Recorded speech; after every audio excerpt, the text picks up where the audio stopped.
Finally. A good movie. A good action movie. Yeah. And a good movie all around to review. Weird. This is what we look forward to. It's kind of weird walking into the theater going, hey, that wasn't half bad. Right? With the first things we say about it are actually positive and not negative. Yeah. It's a good sign. It doesn't happen very often. Does not. Yeah. Now, I have some issues with it. Of course. But overall, solid. Mission Impossible 7, Dead Reckoning Part 1. Pretty solid. I don't accept that.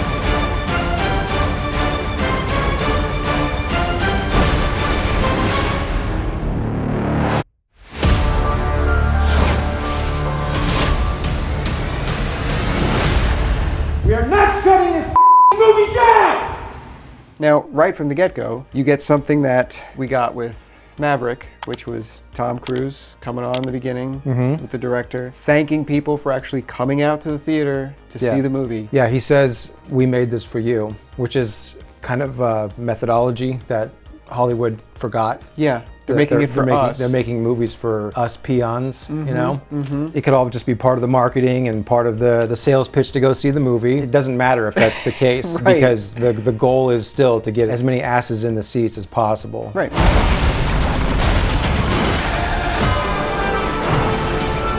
Now, I guess I'll just say it off the bat. I think that I still liked Fallout better. No hard feelings. Mission Impossible series is an interesting series.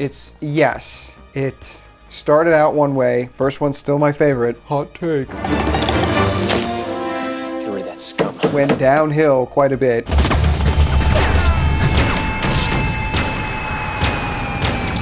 Came back out and then kind of found its footing, and now it knows what works and it's just rolling with it. It kind of found its footing once Macquarie got brought on board. Yeah, now he's been at the helm of it for the last Three movies, yeah. And he's been doing a great job for the most part. The guy knows how to write a good script. He writes it and he's at the helm of it, so you know you're getting the story told competently. Yeah. Because he cares about it, and Tom Cruise cares about it, clearly. Doing all the stunts himself and everything. It was, you know, that part of it's great. I love seeing that. But now that they're at number 7, they have to keep evolving these stories. As much as I like Fallout, it's the ticking time bomb thing, and this one finally broke away from that. That's what I was gonna say. I enjoy Fallout more. Henry Cavill was great in it. There's just things about it that I really like. It's a solid movie. It's a very solid movie, but at the end of the day, it still is like the countdown's going, the bad guys want to nuke the world. It's always the nuke. It's always that. Yeah, and I did like that they kind of did the ticking nuclear bomb gag in the beginning of the movie, in the airport scene. It was cool because it was in the beginning of the movie, and it was a gag. Yeah, when they find the bomb, they're like, oh, don't even tell Ethan. Just Benji and Luther are dealing with it. You're like, this is a nuclear bomb. And they're kind of just treating it like, oh, okay, we just got to stop this real quick. And, you know, they just brushed it aside like, no ticking time bomb this movie. We're going deeper. I appreciated this one because they actually tried doing something interesting with the story. So I got to give it credit for that, but there's still just some things about it that hold it back for me for being as enjoyable as Fallout. Don't get me wrong. Right, I still because really now like they're this getting movie. into the world of AI. Yeah, I mean, but my problems with it aren't story problems necessarily. It's more script problems. Look, you watch The Dark Knight. The Dark Knight has issues, you know what I mean? But the movie's so good that you just kind of let some things go. Right. Whereas then you watch The Dark Knight Rises and it's just like one stupid plot hole, one stupid thing after another. And then all those things add up and it becomes an annoying experience. Right. This one, it didn't get to that point, but there were just some things in it where it's like, wait, what? Why? What do you, why? But like none of that was really rooted in the story. No, this is all at script level. I actually really like the story. Speaking of the story. The plot is basically, there's this AI, this thing is super smart, learns exponentially. It's now Sentient. the IMF versus a sentient AI. The entity, as The they call it. entity, which is kind of lame, but... Yeah. And of course, all the countries in the world want to take control of it so they can use it to be the most powerful nation. Everyone's trying to control it, but Ethan Hunt is very much like, no, we're going to destroy this fucking thing. because he watched Terminator. Exactly. I kept thinking this is like a Terminator prequel. Like this is like what led to to the birth of Skynet. Yeah, exactly. Yeah, but Ethan's like the only guy who's like, no, maybe we should destroy it. Yeah. Maybe that's the smart move because this thing will just kill everybody. So, of course, he goes rogue again. Jinx, buy me a Coke. Just like the last 6 movies where he goes rogue. Yet they keep giving him missions. That's how they're going to go against the grain eventually, is he'll actually just be on a mission for IMF. Right, where they actually just support him and give him everything he needs to succeed. That's not going to happen. No. but it would be funny if it did. But this thing can like basically calculate any move that a human being is going to make. It Yeah. gets to know who you are, and then it can anticipate things. Yeah. And the machine somehow has chosen a psychopath from Ethan Hunt's past to be kind of its messenger and carry out its deeds in the physical world, I guess. And great villain. It's been a long time, friend. You've no idea the power I represent. Isai Morales, man, can't go good. wrong. I always thought he was a good actor. And then a few years ago, he was in season 1 of Ozark, and So good. Cried like a baby. Swore she would never do it again. he is Still my excellent in favorite that. role in that show. Oh yeah, he played that character scary as hell. Yeah, but he was charming. But he was charming, Yeah. exactly. Very, very good actor. So I'm very pleased that he's in this movie. He's definitely one of the better villains of the series. Yeah, this series has had its ups and downs with memorable villains. Yeah, a lot of people like Ghost Protocol, which I think that's a good movie as well, but I think the weakest part of that movie is the villain. He's just so not memorable. Who is the villain in Ghost Protocol? There's the Swedish dude that played the Daniel Craig character in the original Girl with the Dragon Tattoo. Yeah, He died a few years ago. how much I forgot that one. He's a good actor, Yeah. but he's just not that memorable. Right, no, most memorable ones, obviously. Do Gray Scott. Dude, MI2, one of the worst films I've I don't ever care what you seen. say, man. I hate that movie so much. That movie's fucking amazing. I absolutely love the first one. You get John Voight coming in as Jim Phelps, and they pulled the ultimate rope-a-dope and turned him into the villain, and it's fantastic. Dude, Mission Impossible 1's great. The second one is such a departure. I can't even watch that film. I can't look at that film. Second one came out when I was in like my huge John Woo phase. Yeah. Mission Impossible 2 is a movie that I know is shit. It's a Yeah. terrible movie, but I like it. So if someone gives me shit for liking it, I can't argue with them. They are right about everything they say about the movie. You just can't help yourself. Yeah, there's just some cool shit in it. No one does slow motion like John Woo. No, that's true. And lets doves out like John Woo.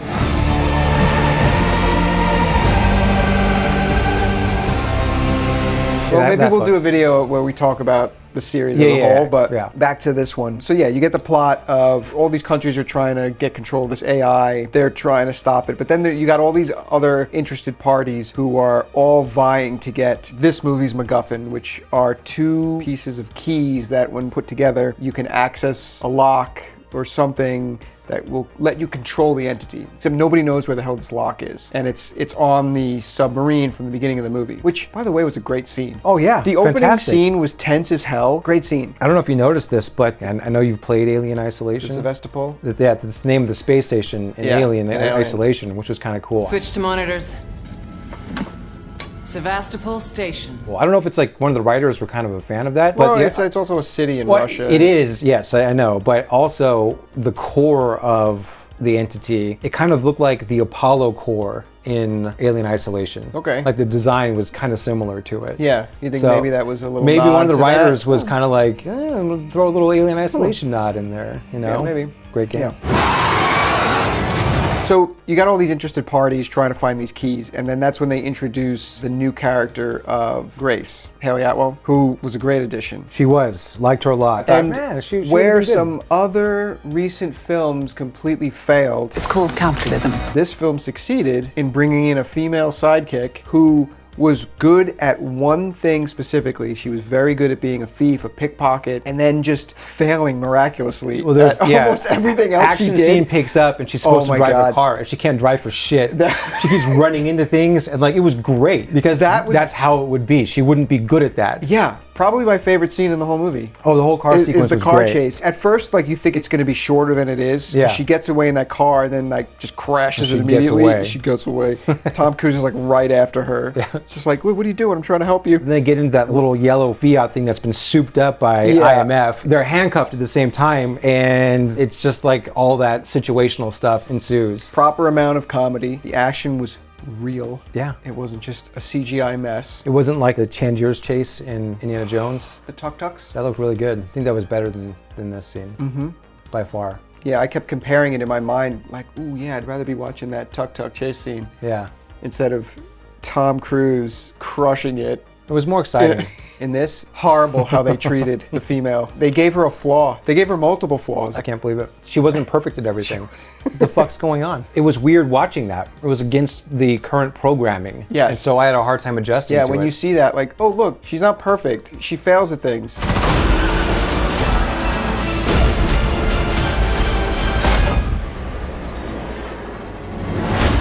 And then you got the staples of the series. You got Benji, you got Luther, who they kind of felt sidelined a little bit. Yeah. I think Benji had a lot more going on than Luther did. Luther kind of never really did a ton. Like, he had a couple heart-to-hearts with Ethan about, you know, the ramifications and how to fight this type of thing, which is good because that's his background. Yeah. Because now they have to fight this thing differently than they would any other villain they've been up against. It's not just a direct human they're up against, which led to a lot of cool scenes in the movie, but not enough, in my opinion, of this entity messing with them, pretending to be Benji at one point and steering Tom Cruise the wrong way, and then sending Benji that nuclear device in the beginning to disarm, but it wasn't a nuclear device at all. It did that, in that case, to learn about Benji. And so Yes. then, like, it kind of understands and it's able to anticipate. Like what he's gonna do now Yes. and for the rest of the mission, yeah. Interesting concept. It's all algorithm based, so it can like manipulate voices. So it Yes. manipulates Benji's Yes. voice in that scene. Yeah. I love you too, sweetheart. Like how it manipulates Tom Cruise away from Yeah. Ilsa going to the bridge and then confronting Gabriel. That was cool. And I wish they had done more of that. Because that scene was great. It seemed like that was just the beginning of how this thing was going to manipulate Maybe them. they'll do more of that in part 2. Possibly, Now yeah. that as the thing learns more and more about them. That's what's kind of annoying about it being a two-parter, because like anything that you don't really like about this movie, you can instantly just say, oh, maybe they'll address that in part 2. Where Right, it's like, right. Well, we'll see. Yeah. I mean, you know, they left a couple questions unanswered. You know, like Ethan's past with Gabriel. He kills somebody that Ethan knew before he joined IMF, but you don't really know the relationship there. And That's one of the first things that bugged me about the movie. sure, they got to connect everybody, Yeah. right? And then there were like other little characters, like the Asian girl who played Mantis in Yeah. the Guardians movies. Yeah. It was nice seeing her not as Mantis for a change. was, yeah. She was really good. She was good. She was solid. She was crazy as hell. Yeah. You know, they get into that alleyway fight, which is cool. And She was a very cool character. I think all the women in this movie were great. yeah, they were great. Yeah, they were all competent at the things that they were supposed to be competent at. Yeah. And like you said, the new chick, she's not a spy, she's not an agent, so she's not good at certain things. Right. Just like anyone, man or woman, would be in her scenario. In terms of like getting physical and fighting, like she was constantly losing Or and avoiding when- a fight. Or avoiding a fight. Yeah. Where Ilsa, on the other hand, like she does know how to fight because she was like MI6 and she's throwing down because that's her strength. She's a spy. This one is not. Stay in your lane. I don't know why it's so difficult to like write characters like this anymore. Ethan, this mission is gonna cost you They also brought back the man himself. the man himself, dearly. Mr. Eugene Kittredge, a series favorite who has not been in it since the first film. Everybody has pressure points, Barnes. You find something that's personally important to him and you squeeze. We get to find out that his name is Eugene in this one. Yeah, one of my favorite characters in the entire franchise. Yeah, he just exuded like that sleazy, like asshole bureaucrat. Head of the douchebag. IMF in the first film, and then he's just gone. When we saw him in the trailer, I remember we were So like, excited about hell him yeah, being Kittredge is back. back. That's cool. And it's cool seeing him. It really is. But I gotta say, I'm a little let down with him. I can understand you're very upset. And it's just because he's there in the movie, and then the first scene with him, Tom Cruise comes in, and there's like no acknowledgement that it's like, oh shit, Like, why is Kittredge, he why are back? you here? It's just like, oh yeah, he's Oh here. yeah, he's just here. Okay, well, where Was has he Kittredge needed, been this or- whole time? Right. You know what I mean? They've Like, gone through like 4 other IMF directors at Exactly. this point. It's like, did he Right. retire? Yeah. And then just decided to come in today? Yeah. They could have worked it in a little better where Yeah. the only guy still out there who has dealt with Ethan and is still alive, and then they bring Kittredge in. 'Cause Yeah. He's got direct experience with Yeah. Ethan. They didn't do any of that. They just brought him back. Yeah. And they brought him in, and that whole scene, that CIA okay, yeah. scene in the beginning This is the second issue that I had with the movie. the exposition and dialogue in some of these scenes was just not subtle at all. No, it was very amateurish. Like, yeah. You know, and this is Macquarie. He's really good at dialogue. He's really good at delivering information. Yeah. But this movie, you have like this scene with Cary Elwes. Whenever Cary Elwes was in a scene, it was going to be an exposition dump. That's all it was. But every scene he was in, I was like, So he's like narrating what's going on, and then like literally another character will finish his sentence, and then another character would finish that person's sentence. I don't think we've ever finished each other's sentences. They went around the room, and everyone was just like dumping exposition on the audience. All those agents in that room, like before they went in, there was like 6 or 7 of them. They're like, okay, you're gonna say this line, and then you're gonna say this line, and then I'll say the third line, and then we'll go back to you again for the next line, and then on to you, a new person. Perfectly rehearsed. It was perfectly rehearsed. That doesn't happen ever in real life. That's not a thing. Yeah. It was so weird, and I hate that shit. That scene was pretty early in the movie, and I was like, oh, please. Yeah. Please, I don't want the whole movie to be like this weird exposition dump where characters are just stating the obvious every 2 seconds. But then that scene went away, and then things kind of got back to normal, and then a little later, okay, maybe another scene Well, like that scene by popped up, far was the worst offender, but Yeah. there are other scenes. Pretty much anytime they have to like give exposition in the movie, it's not handled the best. That No. scene was bad. The rest of them are just all right. But in the past couple movies, Macquarie's done a really good job at balancing all of that. But this Sure. one, there was a little bit of a struggle. And this movie had quite a long runtime, 2 Yeah. hours, 43 minutes. And I was worried that going in, it's like, Yeah, these movies are anytime so a movie's long over 2 now. hours, it's like, I didn't feel it at all. no. I was so entertained that whole time, just Oh, yeah. enjoying the hell out of it. Yeah. It's just exciting. Whereas in Indiana Jones, I just wanted to take a nap And go see a therapist, too. and go see a therapist. Because of how fucking depressing it was. Oh, I was so depressed after that movie. Capitalism. This was like a refreshing jolt of what an action-adventure movie should be. Yeah, Tom Cruise is the only one that still knows how to make them. He's the only one that says, Yeah, because he cares Yeah, about the we're not audience. doing that. Yeah. Oh, no. You want to cuck me in the movie? not gonna happen. No. This movie's going to be awesome because that's what the audience wants. Whereas Indiana Jones, Harrison Ford's like, yeah, I'm like 80. I just want to play Indiana Jones again. Well, I don't know if that's a good idea, Harrison. Shut the fuck up. I'm doing it. I don't know if the audience really wants to see an 80-year-old Indiana Jones. Who cares what the audience wants? And you know what? We'll just have him have a sidekick who's a girl that knows how to do everything better than me. I'm sure that everyone will enjoy that. It's called capitalism. You know, we talk about woke movies all the time, woke bullshit being injected into movies. But Cary Elwes, his motivations in this For the greater good. were the greater good. It was very, very like modern day nutty lefty. The shit that he was saying. Yeah. You know what I mean? Yeah. Like everything was for the greater To good. become one super state. The eradication of the truth. There was a line that I think Esai Morales said, and it was, truth is vanishing, war is coming. And you always hear things about like, my truth. I'm going to tell you my truth, or it's never the truth anymore. No, and it's so my truth. And it's also about like the war of the narrative. Whoever controls the entity can control the narrative. Right. Then there's no more history anymore. Exactly. Now it's whatever you want it to be. Where have we heard that before? Exactly. Ooh, interesting, Carrie. Yeah, who's doing that nowadays? You know what I interesting. mean? And maybe the assholes that wrote Indiana Jones 5. That's just always refreshing when you're seeing a villain that's not a mustache twirling Republican. Right. Right? Like it's Twirling both sides of it. Yeah. yeah, and it's not even to say again, I could be totally looking more into this than No, I I should think you're be. spot on with that. I had the same feeling when I Yeah. was watching that. Like, But we were kind of laughing. because you We were at the same laughing shit, and yeah. you turned to me and you're like, he's a fucking lib. That was great. Wow. Yeah, I appreciate that. You know, you make your villains all walks of life. They're not all from one side of the aisle. Well, but we still like- don't even know what side of the aisle he's on necessarily. Right, You know what I it mean? doesn't But matter, like, really, but but- if you're going to take current events and things that are going on in the world, things that you see in Yeah. media or whatever, this is like an interesting take on injecting some of that in there if you're going to do that. Yeah. Listen to me. The world's coming after you.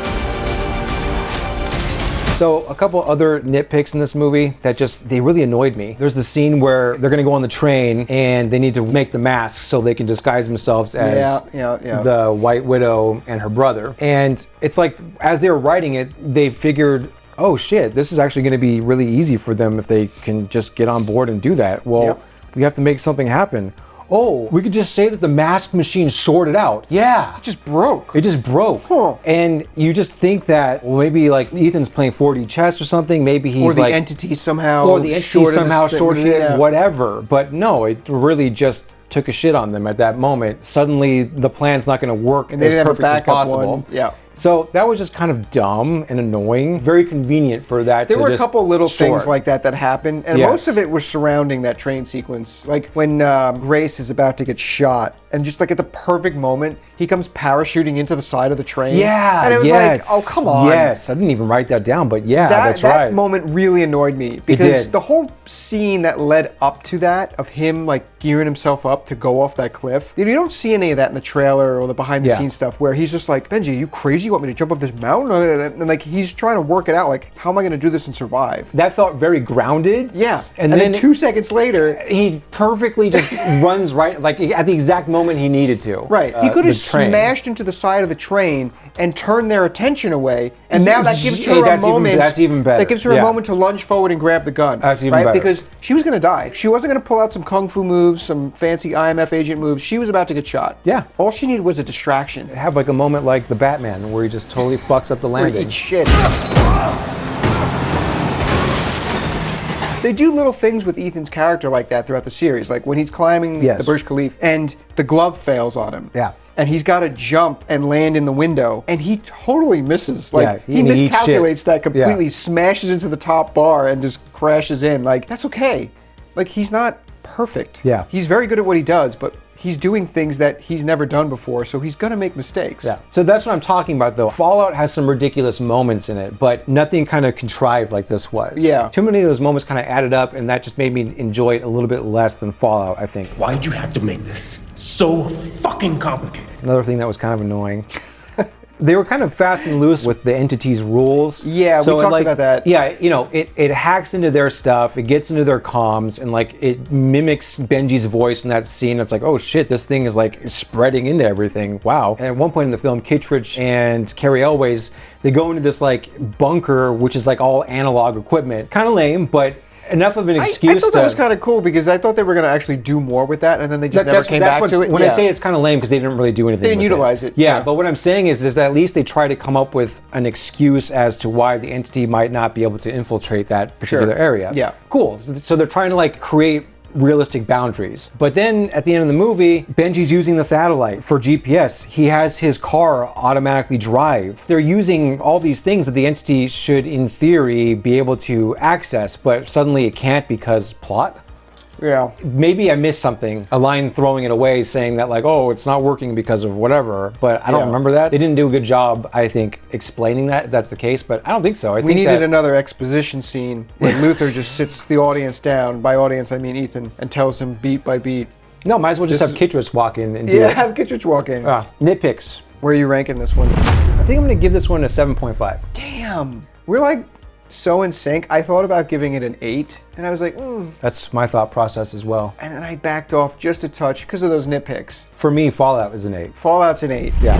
This is a 7.5 for me. Wow. Which is still really good. No, that's great. It's Yeah. solid. That's It's a good solid rating. movie. And I'm looking forward to the conclusion of this story. Woke side? No. Not really. No. I don't think there's anything I mean, in the movie. I was racking my brain after the film trying to think of like anything. Well, it's the Rainbow score really comes from a place of, am I being preached at when I'm watching this movie? Yeah, You know what I no. mean? Is someone imparting their stupid sense of morality on me? Right. There wasn't any of that. Not really. This is just Tom Cruise shutting that shit down and saying, How about we just make a movie? how about we just make an entertaining movie Yeah. for billions of people? What a concept. Wow. Nothing on that scale for No, me. Rainbow It's a is 0. 0 for that. Definitely recommend it. In terms of summer blockbusters, it definitely delivered. Yeah. It was highly enjoyable. I'm going to see it again. Well, let me know when you do, because I might want to check it out again. Hell yeah, man. Yeah. Hell yeah. Go see it, guys. Check it out.